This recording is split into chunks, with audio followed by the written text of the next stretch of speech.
नमस्ते, मैं हूँ आचार्य प्रतिष्ठा। लगातार टीम भारत योगा आपके पास पहुँच रही है अलग अलग प्लेटफॉर्म्स के माध्यम से, और हमारे वॉलंटियर्स अलग अलग स्थानों पर काम कर रहे हैं और जितना संभव हो हम लोगों की मदद करने का प्रयास कर रहे हैं। आप लोगों के प्रश्न हमें मिलते जा रहे हैं। रिसेंटली एक प्रश्न मिला है कि आफ्टर रिकवरी, यानी जो लोगों को कोविड हो चुका था और उन्होंने मेडिकेशन से, योगाभ्यास से सब करके अपने आप को बेटर फील कराया है, अब वो रिकवर हो चुके हैं, लेकिन आफ्टर रिकवरी भी गले में सूखापन अनुभव कर रहे हैं और खांसी हल्की हल्की है।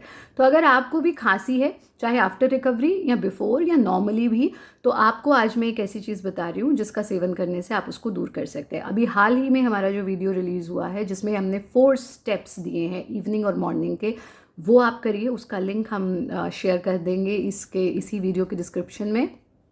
साथ में आपको एक कटोरी में थोड़ा सा शहद लेना है। शहद में थोड़ा सा काली मिर्च डाल लीजिए और साथ में अदरक लीजिए। अदरक को कद्दूकस करिए, कूट करके नहीं, कद्दूकस करिए, और उसके बाद ऐसे उसे दबाएंगे तो उसमें से रस निकलेगा।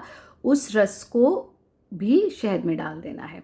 तो यानी ये मिक्सचर बना आपका ये शहद, काली मिर्च और अदरक का रस। इन तीनों को अच्छे से मिक्स कर लीजिए और हर एक एक घंटे बाद इसको चाटते रहना है। खाना नहीं है, ऐसे मुंह में डाल के खाना नहीं है, ऐसे ऐसे आप इसको लिक करेंगे, चाटना है। ये आप 2 दिन करिए, आप देखेंगे कि आपको आराम मिलने लगेगा। गर्म पानी का सेवन करिए, लेकिन पानी खूब पीजिए। विटामिन सी लीजिए, और जो 4 स्टेप्स आपको दूसरी वीडियो में बताए हैं उनका पालन ज़रूर करें। अगर आपके मन में और भी प्रश्न हैं तो आप हमें ज़रूर भेजिए। Will try to come up with a solution.